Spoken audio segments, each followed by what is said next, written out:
name is Memo, and I'm 42 years old. I'm from Turkey, and I work as a freediving international training director in SSI. What is your background? What did you study, or did you have ever X work? Did you work before you become a professional freediver? Yes. So my background is engineering. Originally, I'm from a city, the capital of Turkey, from Ankara, which is landlocked. There's no sea access. But freediving had been a passion, has been a passion for many, many years because of my father. He liked spearfishing and introduced me into freediving, spearfishing, snorkeling at the very early ages. So it was my passion. Somehow, I always wanted to be an engineer in my life. So I ended up being an engineer. What kind of engineering? Yeah, I studied geological engineering. Okay. Then I did a master's on business administration.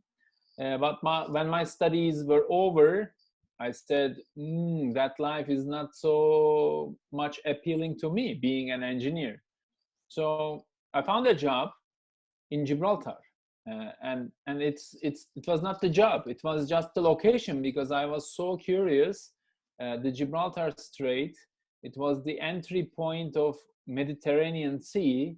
All the water and the fish, of course, the natural marine life was coming from Atlantic Ocean and getting into the Mediterranean from this tiny strait.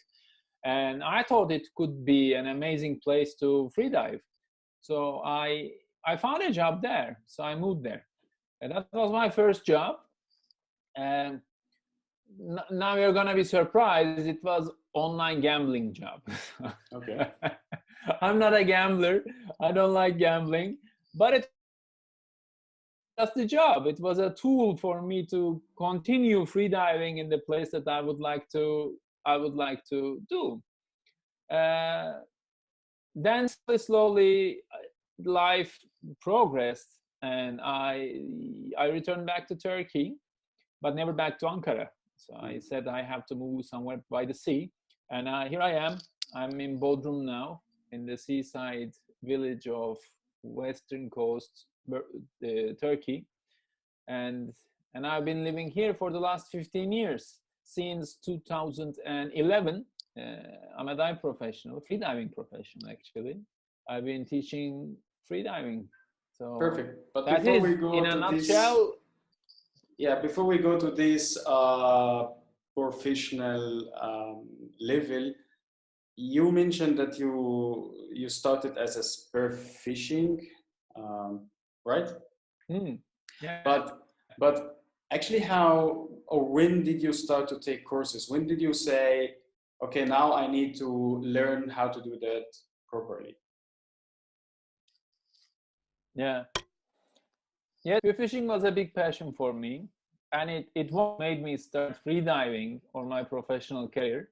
Like many spearfishermen, I progressed up to a level on my own, and I was arrogant. My ego was bigger than normal, or today at least, let's say.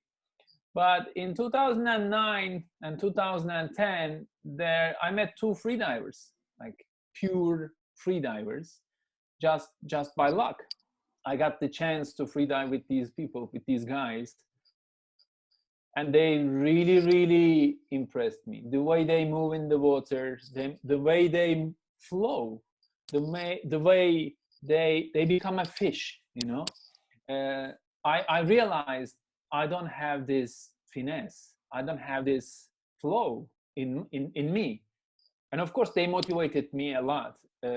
We spent quite some time diving, freediving, snorkeling together, and both of them said you should take freediving courses. And they said, both of them, by the way, they said you could be a good freediving instructor. Somehow they said, we feel it. And I was all like, yeah, you feel it. But that day, I still tried to be a good instructor. I think learning never ends. But yes, 2010 was the first freediving I enrolled and started official freediving career. Cool. In 2011, I became a pro. So actually, what was the catch? What did you like the most, or what made you fall in love doing freediving? Well, except of course grabbing fish, but no. I mean, I started freediving with spearfishing, but I was never about catching as much as fish I could. It was just an instrument for me to freedive. Most of the time I was getting in the water, but just watching the fish and going back home with no fish at all. Because I just like to watch them. And now and then I had this dream fish in my mind, maybe, and I was trying to catch that. That was my spearfishing adventure. For me, the biggest thrill was catching this experience, catching this, looking for this ultimate moment, because every dive you make in freediving is a challenge to yourself. Maybe you can hold your breath a couple of seconds longer. Maybe you can go a meter deeper, or maybe you somehow find absolutely the best place to observe the environment, to observe the marine life. And I was always traveling to see if I can find a place which is untouched since 1970, let's say. Of course, there is no such thing, but I was trying to look for it. And yes, the way you connect with marine life when you don't have any bubble, it's spectacular. If you don't ooze, if you don't give these stress out, if you don't have this energy on you, fish really accepts you. They come close, they look at you, you look at them. Yes, we are limited in our breath hold with seconds, but there is these seconds which creates the touch, the ultimate connection. So I think that was the thing. Yeah, the personal challenge and the way you connect with the nature. These were the two things. I think also made me fall in love. I think also by now you basically answered why people should freedive. If you will advise people, you say, hey, go freediving. Do you have any other advices why people should go freedive? Well, we can list quite a lot of things. First, if you want to be healthy, go freedive. If you want to have a cool lifestyle, go freedive. I mean, I tell you a lot of stuff, but it's a journey to discover yourself. That is why many people are happy with freediving. You should definitely start freediving if you want to learn more about yourself. That is the key ingredient. You're going to realize how much more you can do than you think about yourself. It is very rewarding to freedive and to observe your development in freedive. That's super cool already. Actually, your best, whether it's a deepest or longest, and what you like the most, to stay longer or to go deeper? Well, I mean, if you're asking about, let's take it from the beginning. Freediving can measure three things, apart from your passion and love, of course. If you can hold your breath longer, if you can go under the water longest distance, or how deep you can go. So all of the disciplines, whatever you do in freediving, is based on these three parameters. If you look freediving as a performance sport, let's say. My personal passion is, when I'm training for freediving, is to go deep. I like to go deep. I like to challenge myself with depth. Not because it is the most difficult. I don't think it's the most difficult discipline, but I just like the feeling. So I try to dive deeper than my previous dive. Cool. What was your deepest dive? In variable weight discipline, which you grab an additional weight in your hand. or a pendulum, let's say, and you go down with that and leave it at the bottom and swim up on your own. My deepest is 94 meters. Wow. On my own, with carrying the same weight, I did deepest 80 meters. Cool. So at this certain depth, what is the thoughts of the freediver? What is it? What goes in the brain? I have to go up. Thoughts in your brain. Yeah, I mean, look, if I'm not the guy who can say a lot of romantic things about it, it's a challenge. It took me years for me to accept the fact that deep freediving is also scary for me. The day I accepted that I'm also afraid of going deep, but I love to go deep, was a breakthrough. So in any deep dive that I'm making, of course, this happens with a progressive approach. I repeat certain depths quite a lot of times. I plan my dive according to my progress. So basically, at the day that I'm going to try my personal best or the deepest dive, I know how I am going to perform during this dive. So even though I planned it very nicely, even though I practiced it many times, a deep dive is a deep dive. So I approach it a little bit shy. I have my fears.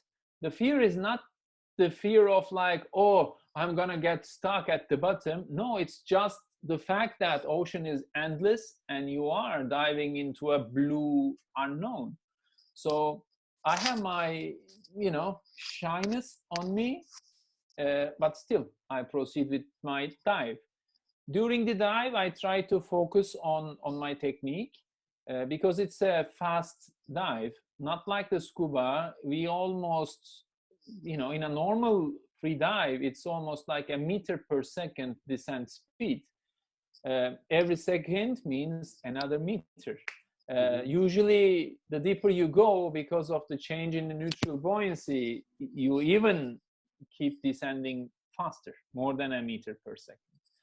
And at the moment that I reach at the bottom, what I think is, okay, now it's time to go up and to focus on my technique. I don't let myself flow in my feelings. I don't let myself to stop there, enjoy the beauty of the deep underwater sea. No, basically, first, I don't have that much of time at the bottom because it's deep. Second of all, I get also narcosis. So the partial pressure of nitrogen affects me, and it affects me in a change of my mood. That is my personal thing. So I like to keep it brief, short. So target achieved. Now let's focus on the technique to go up. So I try to keep my mind on the way I do my free diving. So that is my thing. Cool. But to become a freediving instructor, does that mean that you also need to go in competitions and to be like athletic, or they can be a completely different stories? You're right. It can totally be two different stories. You don't need to be an athlete. You don't need to do any competition at all. These are two different things.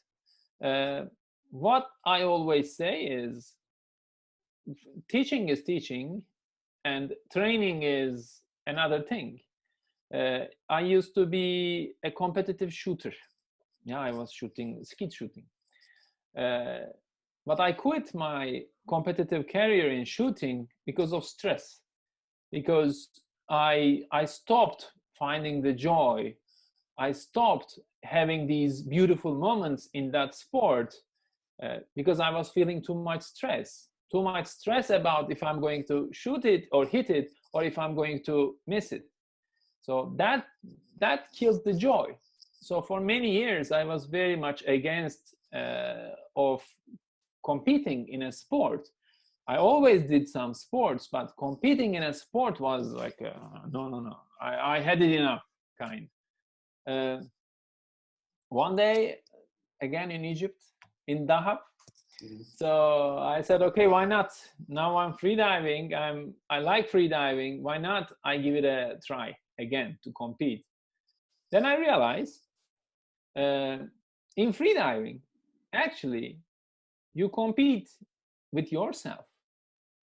Even if you know what the other guy will do in the competition or will try to dive in the competition, if you're not ready for those depths or for that performance, there's no point knowing it. So basically, it's a challenge to yourself. And a competition for me is not a competition at all. It's a perfect organization a perfect setup to provide me good safety, good timing, good friendship. That's it. So I like it as a professional. In competitions, for once, someone is taking care of me. Normally, I take care of everyone. So, but yes, back to the original question, you can be an amazing freediver, even better instructor, with no competition career at all. You don't need it. So since you mentioned now Egypt and Dahab, if you will name 3 freediving destinations, what would those 3 destinations be? And there's no politics here. You don't need to say Dahab or... No. I don't need to know politics, but yes, Dahab for sure is beautiful. The blue hole in Dahab has a special place in my heart because I made so many friends there. I learned so much in the blue hole. So it has its place in my heart, and it's unique because you are making a deep dive, but with your eyes, you can still follow a rock. So you can still follow something from the land. You don't feel lost in the blue, which is also special. But Dahab in that sense is extremely special. And the arch in the blue hole, sort of it, I thought it's like a cathedral. So it feels extremely spiritual to me when I see that in a background of rocks and gray colors. As soon as you reach the arch, the quality of the blue light coming to your eyes is breathtaking. So Dahab, let's put it in the pocket, 1 of 3. Aegean Sea, the waters I'm living in, all these area actually, from everywhere from in between Turkey to Greece. I like freediving in the Aegean Sea. It is amazing to lose yourself in the perfect blue. In these waters, really, you can have extremely good visibility, no current, no disturbance, and super nice blue. So freediving here in the Aegean Sea gives me a lot of nice feelings as well. So I would say that is 2. And the third is Saudi Arabia. Now you will say just the other side of Egypt. Well, yes, because I've been there several times, and the life in that side of Red Sea is amazing. Like the amount of fish, the amount of marine life that you can observe in the north part of Red Sea is unbelievable. Untouched, right? Exactly, untouched, and literally thousands of underwater pinnacles to be discovered. Cool. So that is an experience. You'll feel like Captain Cousteau in 1970. Cool. Yeah. So if I am now would like to become a freediving pro, how would you draw this best? I mean, what kind of advices you would give also somebody who would like to say, okay, now I'm a good freediver and I would like to become a pro? First of all, You can be a really good freediver, and you might have done your freediving training, but start your professional career by choosing a good agency who has or which has global standards. There are not too many of them in freediving industry. Freediving industry is rapidly growing, probably the fastest growing segment of underwater sports. But unfortunately, we don't have a global organization like RSTC, which is setting the worldwide rules of the game. So only the big agencies are following globally recognized rules in freediving education. So this is rule number one. And then you have to check what kind of prerequisites, what kind of training the agency you have chosen in this journey. Now, it's going to be biased, of course. I am SSI. I work in SSI. But we make it so clear to our users, to our candidates, what they have to accomplish. We have performance requirements which you have to get fit and accomplish. They're not difficult, but they need a bit of training. And of course, we have prerequisite courses which you have to develop your understanding of freediving while you are completing them. And afterwards, yes, you go and join a freediving instructor course and learn how to teach this beautiful sport to other people. And actually, how do you see the freediving world at the moment? So is it growing? Is it standing still? Or how do you see? There's a lot of developments going on or not?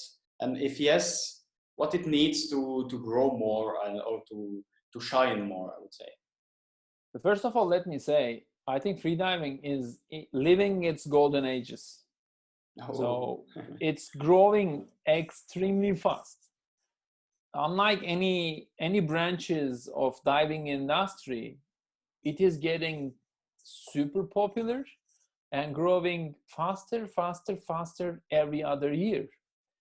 And the reason is simple, because freediving is a tool to discover yourself.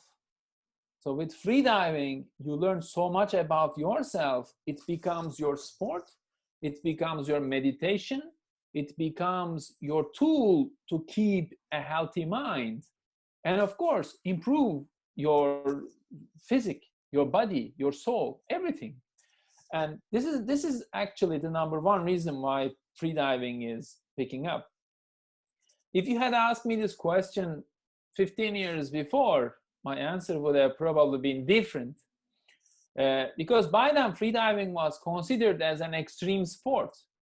People used to think freedivers are crazy people looking for some thrill, looking for some action. But today, not like that. Freediving is a mainstream sport, and the education of freediving evolved quite a lot. It became extremely efficient.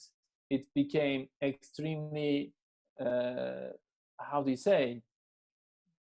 It is connecting with the customer, with the student. So we can solve the problems so much faster than 15 years ago.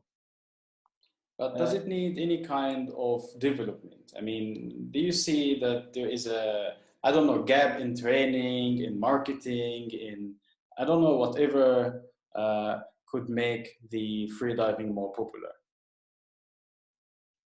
I think people who are in this industry should push out more to represent freediving as a lifestyle. It's not like, oh, this fin, let's think about an equipment manufacturer. They produce a freediving fin and they focus on the technical side of the fin. They explain how much more performance this can give to the user. They explain you can be safer by using this fin. But the missing portion is they have to explain how cool is to dive with this fin. So basically, freediving is nice and freediving is beautiful, and whoever is participating this sport by default becomes nice and cool. So we have to push this out more. And I give you an example to explain my words a bit more in detail. Sure. In 1950s, surfing was like that. People were surfing on the beach, but by then they were labeled as some hippies or junkies or beach people. You know, they were just hanging out and they were surfing for fun, but they were not representing a lifestyle. By 60s, one clever guy came out and he said, hey, we are doing something really nice, and I think we should show what we do to other people. And they decided to shoot the first surfing movies. Mm-hmm. As soon as the surfing movies were out, a whole new industry initiated from these first steps. Now you can see there is this apparel side of things. People literally try to dress themselves like a surfer. There is a professional league for surfing athletes. So it's endless. But what makes surfing today, they managed to become a lifestyle. And freediving is on the same way, but we have to push it more to show it like a lifestyle. I agree. What actually you are doing at the moment? What you are up to? Do you have any projects which you are working at?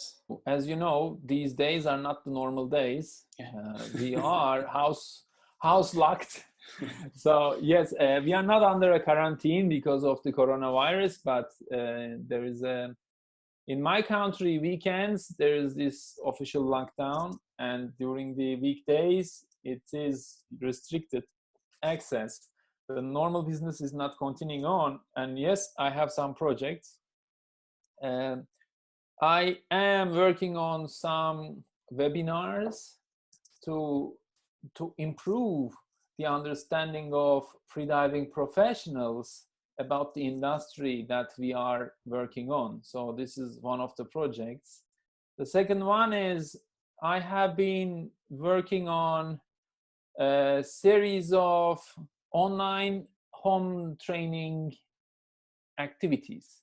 It's not like freediving training, breath hold sessions, but to keep passionate freedivers active and to channelize their happiness, passion, and willingness to breath hold into some sessions. So I've been experimenting on my crowd, let's say. Yeah, cool. That's cool. Yeah. So if you have a chance now to book your first flight, where will be that flight? Considering everything is back to normal, right? Yep. I would say somehow, without thinking anything, I would say Philippines. Why? Lately, I've been going to Philippines to teach and to freedive a little bit. I liked freediving there. So it's a bit too warm for my taste, but it was nice. So I like, people are positive, people are quite happy. I have good friends there. And I mean, there's no particular why, there's no particular because, but I just feel like I could book a flight to Philippines. That's that's cool, I believe, and I wish that happens soon. So we are basically done. Thank you very much for your time, and keep doing what you do. You are successful, you are smart, and thanks again for your time. My pleasure.